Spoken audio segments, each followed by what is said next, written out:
अस्सलाम वालेकुम। आज की इस वीडियो में हम देखने वाले कि XGBoost को हम रिग्रेशन के लिए कैसे यूज़ कर सकते हैं और हम इसके अंदर अपना थ्योरेटिकल पार्ट को कवर करेंगे। सबसे पहले तो आपको कुछ प्री रिक्विजिट्स हैं, इनको आपने कंप्लीट करना है। अगर आपने इनको कंप्लीट नहीं किया तो XGBoost को आप बहुत मुश्किल से समझ पाएंगे।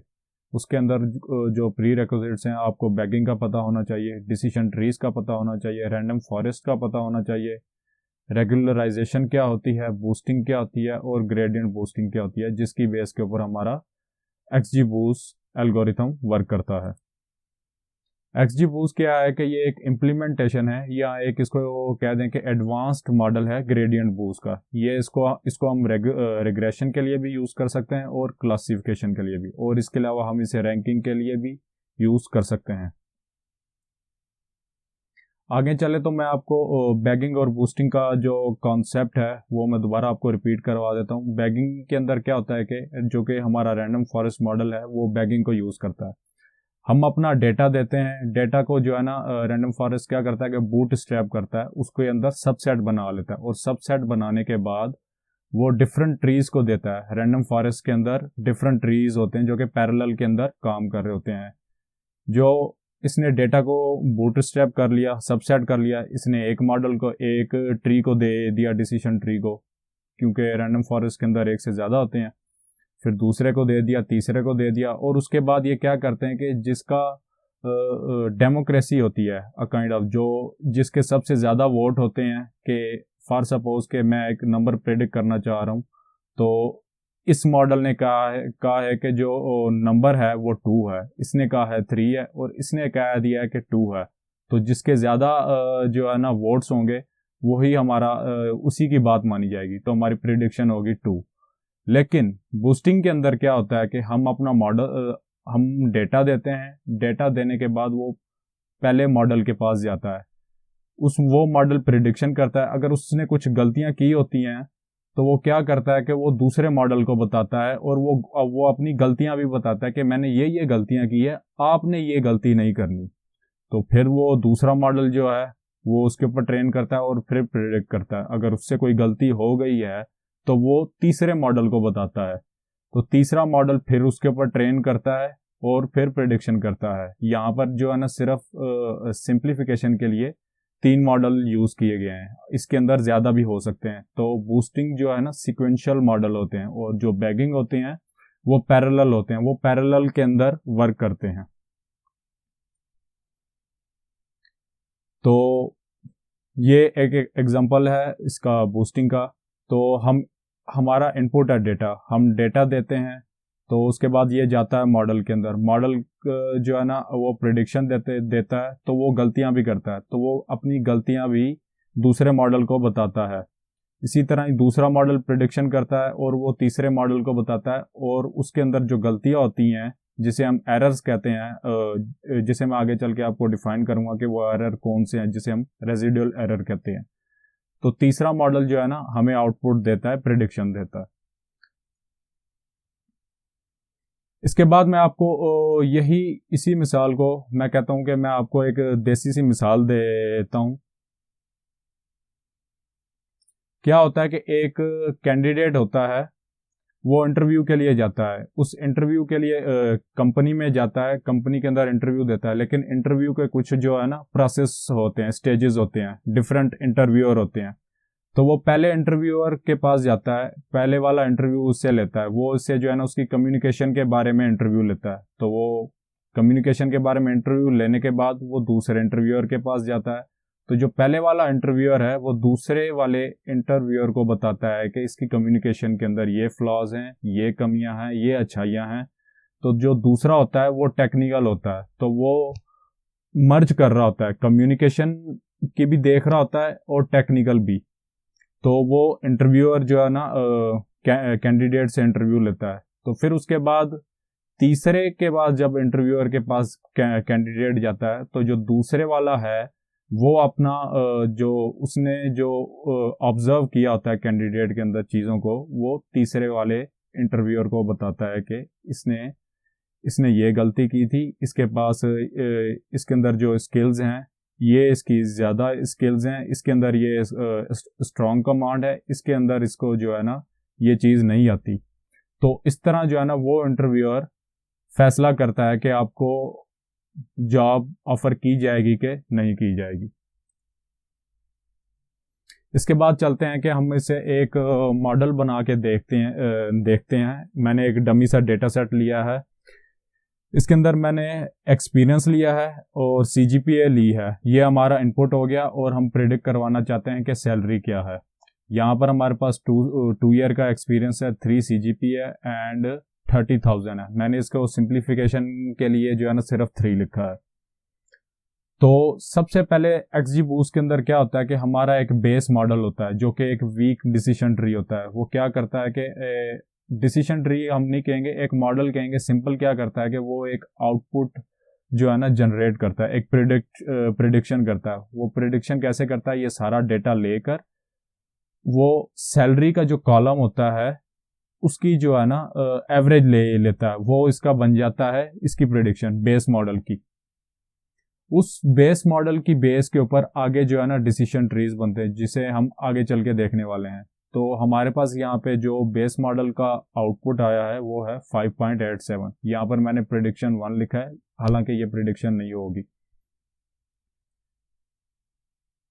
ठीक, लेकिन आप देख रहे होंगे कि यहाँ पर 5.87 है। हालांकि अगर हम देखें तो अगर हमारे पास दो साल का एक्सपीरियंस है, 3 CGPA है, तो हमारी सैलरी 3 है।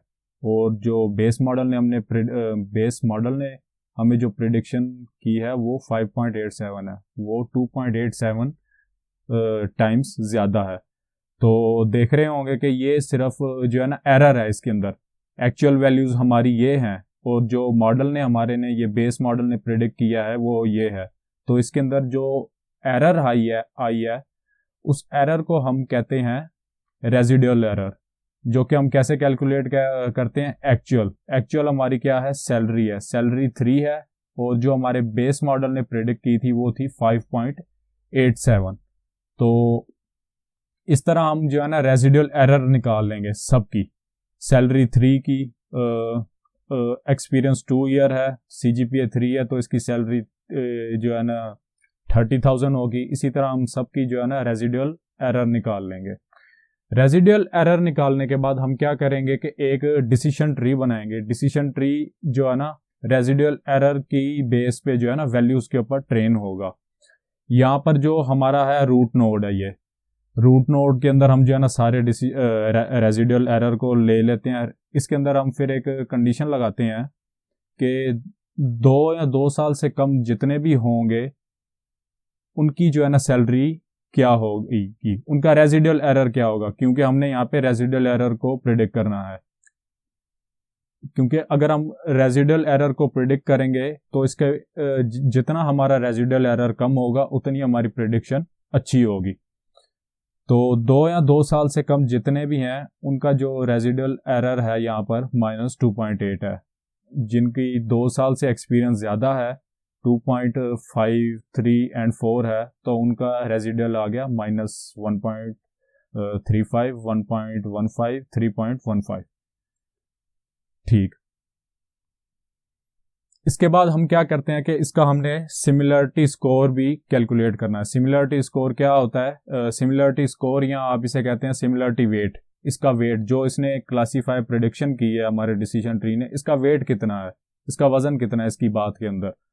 तो उसको कैलकुलेट करने के लिए हम क्या करते हैं, इसका ये फार्मूला है सम ऑफ रेजिडुअल एरर का स्क्वायर लेंगे divided by number of residual error plus lambda. ठीक, लैम्डा क्या है, रेगुलराइजेशन पैरामीटर है।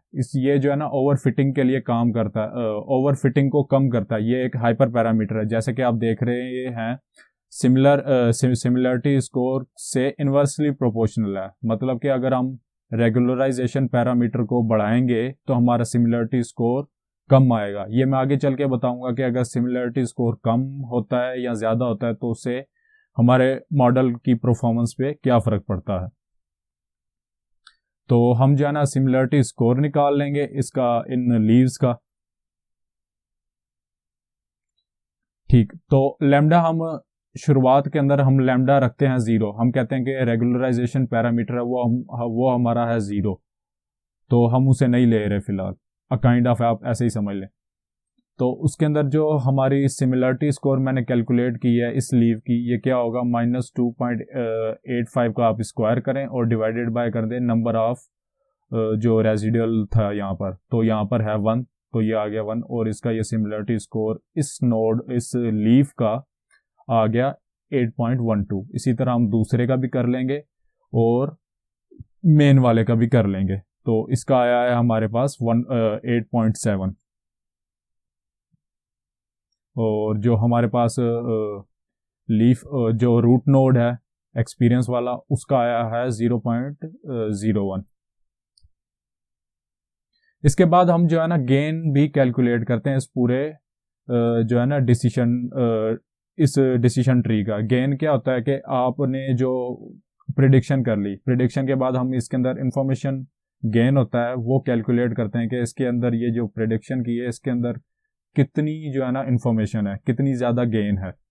तो वो कैलकुलेट करने के लिए क्या करेंगे, हम जो लीव्स हैं इनकी जो सिमिलरिटी स्कोर या वेट है इसको हम जो है ना ऐड करेंगे, माइनस करेंगे हम रूट नोड से, रूट के अंदर जितना है, तो 8.12 एंड 8.7 माइनस 0.01, ठीक है।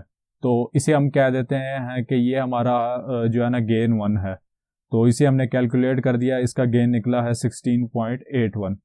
ये तो हमने लिया था रिकॉर्ड 1, ये पहले वाला रिकॉर्ड लिया था, ये 2 पॉइंट एक्सपीरियंस 2 CGPA 3। तो अभी हम कहते हैं ये वाले डेटा पॉइंट्स लेते हैं, तो इसके अंदर क्या है वही हम जो है ना सारे के सारे रेजिडुअल एरर आ जाएंगे, रेजिडुअल 1 के जो है मैंने नाम से दिया हुआ है, तो इसके अंदर 8.5 या उससे कम जितने भी हैं वो इस तरफ आ जाएंगे, यस या नो, जैसे जो है ना डिसीजन ट्री के अंदर होता है स्टेटमेंट। तो 8 पॉइंट यहाँ पर आ जाएंगे, -2.85 -1.35। तो इसके मैंने similarity score and weight calculate कर लिया है, तो दोनों एक ही चीज़ है। 4.2 इस वाले का मैंने कर लिया है, यहाँ पर है 9.24, और इसका मैंने गेन कैलकुलेट कर लिया है 13.43। तो अगर आप पीछे जाएं, अगर हम पीछे चलें तो यहाँ पर हम देखेंगे कि इसका जो गेन था जी, हम यहाँ पर आएंगे तो हम यहाँ पर देखेंगे कि हमारे पास जो गेन 1 आया था पहले वाले डिसीजन ट्री का, जब हमने पहले वाला जो डेटा पॉइंट्स है उनको यूज़ किया था, तो उसका गेन था 16.81। और दूसरी बार जब हमने 2.5 एक्सपीरियंस जो पॉइंट था, डेटा पॉइंट था, उसको यूज़ किया था, उसके अंदर गेन आया 13.43। तो जितना ज़्यादा गेन होगा उतना ज़्यादा हमारा फ़ायदा होगा। तो हम पहले वाले डेटा पॉइंट को लेकर चलेंगे 2 वाले को, तो इसके अंदर हमने पहले वेरिएबल को ले लिया। अब इसके अंदर हम CGPA वाले CGPA वाला ट्री भी बनाएंगे। उसको बनाने के लिए क्या करेंगे कि हम जो ग्रेटर देन 2 था, हम यहाँ पर आ जाएंगे, इसी को ही हम ले रहे हैं। तो लेस देन 2 है, less than or equal to 2 है तो -8.25, और यहाँ पर हम आएंगे ग्रेटर देन 2, तो यहाँ पर हमने सैलरी वाला नोड बना लिया है। इसके अंदर क्या है कि जो हमारे 2 के अलावा थे ग्रेटर देन 2, तो वो सारे रेजिडुअल्स इसके अंदर आ जाएंगे, जैसे यहाँ पर लिखा हुआ है -1.35, 1.15 एंड 3.15। तो इसका मैंने सिमिलरिटी स्कोर भी कैलकुलेट कर लिया है, और यहाँ पे मैंने इसको चेक कर लिया कि ये 3.2 या उससे कम है, तो ये क्या आएगा, -1.35, और इसका सिमिलरिटी स्कोर 2.7, और इसके भी मैंने कैलकुलेट कर लिए हैं, और इसका गेन आया है हमारे पास 2.47। उसके बाद एक और हाइपर पैरामीटर होता है जिसे हम कहते हैं गामा, वो है प्रूनिंग पैरामीटर। प्रूनिंग पैरामीटर क्या होता है कि आपका जो भी डिसीजन ट्री होता है वो जो है ना इंफॉर्मेशन को जो है ना ओवरफिट करने की कोशिश करता है, इंफॉर्मेशन को नहीं, डेटा को आपका जो मॉडल है ओवरफिट करने की कोशिश करता है। तो वो गेन की बुनियाद पर अगर जो आपका गेन है वो हम माइनस करेंगे जो है ना गामा से। गामा की वैल्यू हम लेते हैं ज़्यादा से ज़्यादा, जो है ना जितनी ज़्यादा होगी उतना ज़्यादा हम जो है ना ओवर फिटिंग को कम करेंगे और अपनी एक्यूरेसी को बढ़ाएंगे। तो हम यहाँ पर फॉर सपोज ले लेते हैं 130।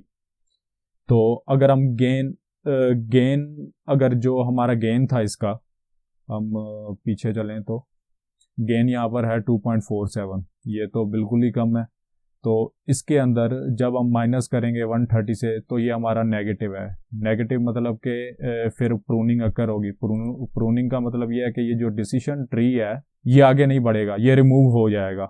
हमारा मॉडल जो है ना इसे रिमूव कर देगा। अगर ये वैल्यू इसका पॉजिटिव आता है, गेन ज़्यादा है गामा की वैल्यू से, तो ये जो है ना हमारा ट्री है ये ये रहेगा, इसे हम प्रूव नहीं करेंगे, ये आगे चलेगा। तो ये जो हाइपर पैरामीटर है ये ऑटोमेटिकली XGBoost के अंदर वर्क करता है। हमने सिर्फ जो है ना इसकी वैल्यूज देनी होती है और वो ऑटोमेटिकली इसे जो है ना परफॉर्म करता है। ठीक, उसके बाद जो है ना हमने इसकी सबकी सिमिलरिटी जो है ना स्कोर वो सारे कैलकुलेट कर लिए। सिमिलरिटी स्कोर कैलकुलेट करने के बाद जो है ना हम अपने मॉडल के अंदर जो है ना प्रिडिक्शन करवाते हैं। प्रिडिक्शन के लिए, नई प्रिडिक्शन के लिए हम कहते हैं कि हमारा जो बेस मॉडल है जिसने शुरू के अंदर जो हमारा वीक डिसीजन ट्री था उसको हम लेके आते हैं। उसकी वैल्यू थी 5.87 और हमारा हम इसे मल्टीप्लाई करवाते हैं लर्निंग रेट। लर्निंग रेट क्या होता है कि ईटा और इसे अल्फा भी कहते हैं।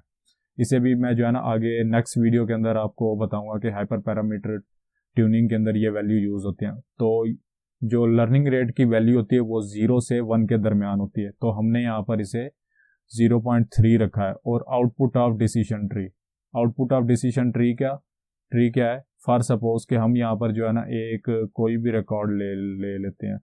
फॉर सपोज मैंने यहाँ पर ले लिया है 3.2, ये वाला ले लिया है। इससे हम जो है ना प्रेडिक्ट करवाते हैं। हमारा एक्सपीरियंस है यहाँ पर 2.5 का, जो कि 2 से ज़्यादा है तो वो इस तरफ आ जाएगा। सैलरी हमारी 3.2, तो यहाँ पर इक्वल आर लेस देन 3.2, तो ये हमारा आ गया यहाँ पर -1.35। अगर यहाँ पर दो वैल्यू होंगे तो हम सिंपल जो है ना उसकी एवरेज लेंगे यहाँ पर। अगर फॉर सपोज कि हम यहाँ पर 3 पर आते हैं, 3 है हमारा, तो यहाँ से सीधा इधर आ जाएगा। और 3 के बाद जो है ना less than or equal to 4 ले लेते हैं, तो ठीक है 4 के अंदर भी नहीं आएगा। तो मेरा कहने का मकसद ये है कि यहाँ पर अगर 2 या 2 से ज़्यादा जितने भी आते हैं तो हम सीधा सिंपल क्या करेंगे, सिर्फ उसकी एवरेज लेंगे, रेजिडुअल्स की एवरेज लेने के बाद वो हमारा जो है ना उस मॉडल का आउटपुट होगा। तो हमने यहाँ पर आउटपुट रख दिया। ये हमने यहाँ पर 2.5 वाला था, 2.5 एक्सपीरियंस, और हमारा CGPA है 3.2। इसके हिसाब से हमारा जो रेजिडुअल आ रहा है वो -1.32 आ रहा है। ये हमारा जो है ना प्रिडिक्शन है, ये रेजिडुअल नहीं है। तो न्यू रेजिडुअल निकालने के लिए हम क्या करेंगे, हमारे पास ये प्रिडिक्शन आ गई। रेजिडुअल एरर निकालने के लिए हम क्या करते हैं कि एक्चुअल माइनस प्रिडिक्टेड। एक्चुअल हमारी यहाँ पर 3 है और हमने जो नई प्रिडिक्ट की है उसके अंदर से माइनस करेंगे तो वो हमारा रेजिडुअल 2 आ जाएगा। तो इसी तरह से जो है ना हम और डिफरेंट मॉडल्स ऐड करते जाएंगे। ये सिर्फ हमने एक मॉडल किया था। तो ये प्रूनिंग भी इसके अंदर ऑटोमेटिकली होती है। गामा का जो वैल्यू है, गामा जो मैंने आपको बताया कि प्रूनिंग पैरामीटर है, रेगुलराइजेशन है। तो रेगुलराइजेशन का क्या होता है कि अगर आप रेगुलराइजेशन जो है ना वैल्यू 1 रखते हैं, तो मैं आपको पीछे लेकर चलूं तो आपको मैं बताता हूं कि उसका फ़र्क क्या पड़ता है। ठीक, अगर हम यहाँ पर लैम्डा का वैल्यू 1 रखते हैं तो 1 रखने के बाद क्या होगा कि हमारा डिनोमिनेटर जो है ना इन्वर्सली प्रोपोर्शनल है सिमिलरिटी स्कोर से। तो हमारा डिनोमिनेटर जो है ना बड़ा हो जाएगा, तो डिवीजन करेंगे तो हमारा वैल्यू जो है ना सिमिलरिटी स्कोर कम आएगा। अगर सिमिलरिटी स्कोर कम आएगा तो हमारा गेन कम आएगा। गेन कम आने की वजह से जो है ना हमारी प्रूनिंग ज़्यादा होगी। प्रूनिंग जो है ना मॉडल क्यों करता है, प्रूनिंग मॉडल तब करता है कि जब जो है ना हमारा मॉडल जो है ना हर किसी के डेटा के ऊपर जो है ना जो हर डेटा आता है उसके ऊपर ओवरफिट करने की कोशिश करता है। तो वो एग्रेसिवली जो है ना प्रूनिंग करेगा। तो वो ऐसे डिसीजन ट्री को रिमूव कर देगा जो कि मॉडल को जो है ना कोई उनके अंदर इंफॉर्मेशन गेन कम है। तो इस वजह से जो है ना प्रूनिंग होती है। और हाइपर पैरामीटर जो है ना ये बहुत काम के हैं उसके अंदर। रेगुलराइजेशन हो गया, प्रूनिंग हो गया, और उसके अंदर लर्निंग रेट। आज की वीडियो के लिए इतना ही, तो मिलते हैं आपसे नेक्स्ट वीडियो में। अल्लाह हाफिज़।